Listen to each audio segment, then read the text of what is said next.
I love days like today. Good afternoon, everybody, and welcome to Choochin on a Tuesday afternoon. If you look over my right shoulder there, you can see they've made a lot of progress on the infill housing in there, up to 2 stories, and starting to frame the roof on that. And I still can't believe, I think I showed you guys before. We'll take another look again here. Come on, Mandy. Come on, Mandy. Mandy wants to go for a walk. She doesn't want to be doing any friggin' looking here. But if you look over here, guys, you can see there's just the thing that blew me away. There's no setback from the road at all. There's no 2 feet. There's no 3 feet. Most places are like a 6-foot setback. Nothing there. So it's really kind of a weird deal, but that's coming along. That's how you shoehorn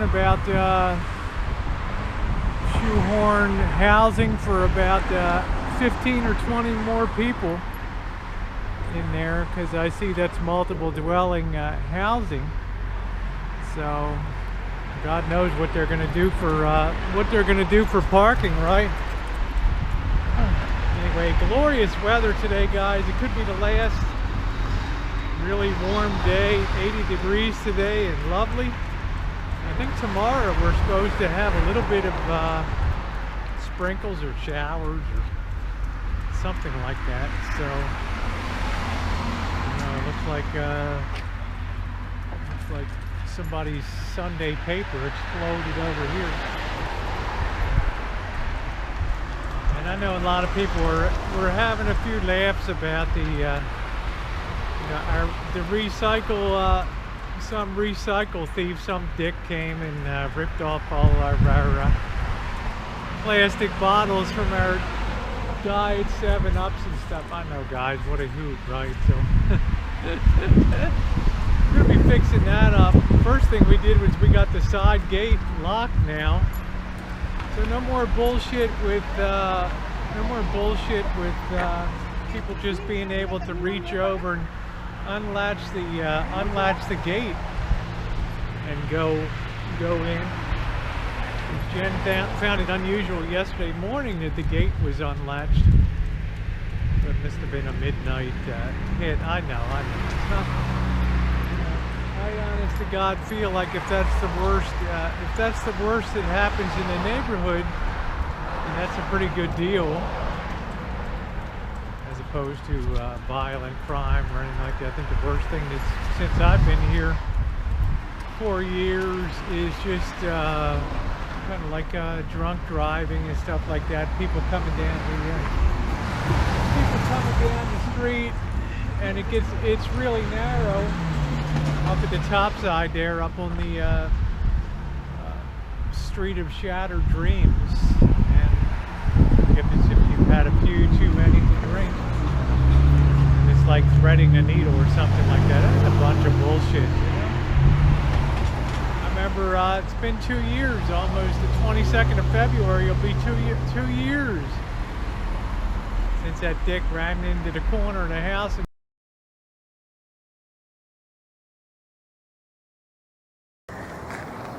Yeah, let's get that. Yeah, there it is. You can see the car. Well, at the back of the car is a Santa Rosa firefighter. They had to extricate her car, and if you look at that blob leaning against her right front her passenger door front, that's actually her hood just laying on there. Luckily, you can't really see it too well, but if you look down at the bottom, you can see like a planter box, like a 8-inch planter box that sticks up from the ground.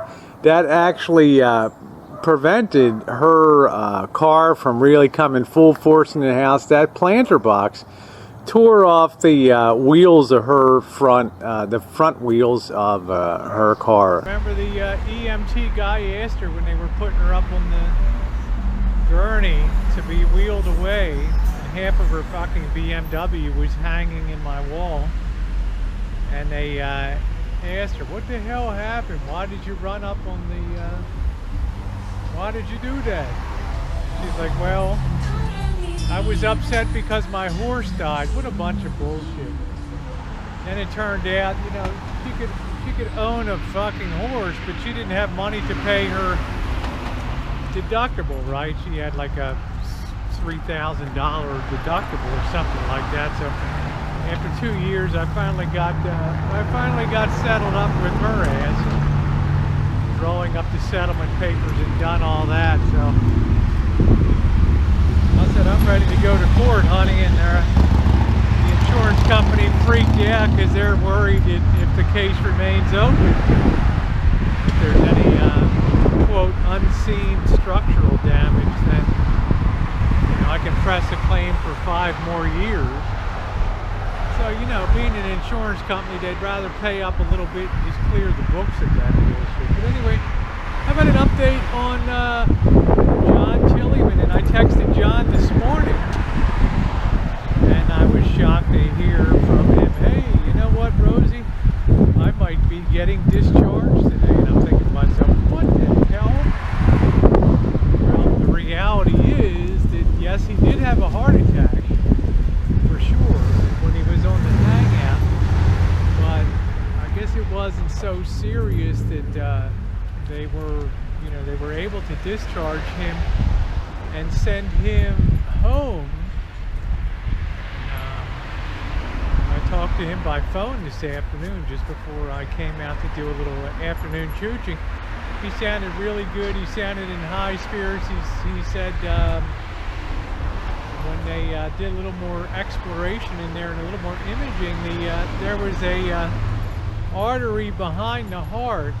I guess it wasn't readily apparent. He said that artery was like black or something like that. So, I mean, that's a significant lack of oxygen or whatever on that. So now they've referred him, and this is good news, they've referred him to more of a specialized cardiologist, cardiosurgery and stuff. So I really have a feeling he may be turning the corner here for good on this, because he's certainly not he's not a young guy, but he's certainly not an elderly guy. John, I want you to quit smoking. I think I'm vaping or something like that. That's the best thing that you could do, is quit that smoking. But he sounded good, so next week he's going to go see really a specialist cardiologist, and I think he'll be in better hands, because they were kind of surprised at the hospital that this wasn't addressed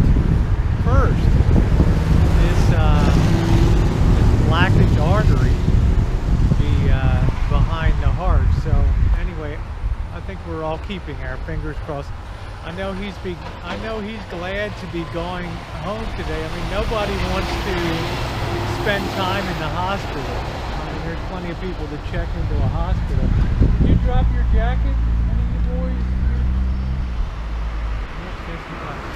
Those boys dropped their jacket. Didn't see it there a minute ago. Isn't that tree beautiful? Right there, look at the colors on that. We really are in full-on spring mode here. Anyway, I've wrapped it up. I had a laugh with John. He's like, Rosie, next time I'm on the hangout, I'm gonna wear my Grim Reaper. And everybody will really get a chuckle out of that. I said, no way. I said, you know what, John? Bullshit. You're gonna be around a long time, and I will see you back on the hangouts real soon. So I think he's happy. He sounded very upbeat in spirit, and I really like that. And thanks everybody for checking in with me. I had a lot of messages and things today. Thank you, Drew, and Krista Ruprecht and some other people that did a very nice job relaying messages. I had a different phone number. I guess John switched it up, but we got on the same page, and we're good to go. So thanks to you guys too for the information flow, and thanks to you, all of you guys, for keeping John in your hearts and prayers. Have a great Tuesday. Thanks everyone. Wow, what do you know? So there's where Vlogger Frog's seat went. I'll be damned.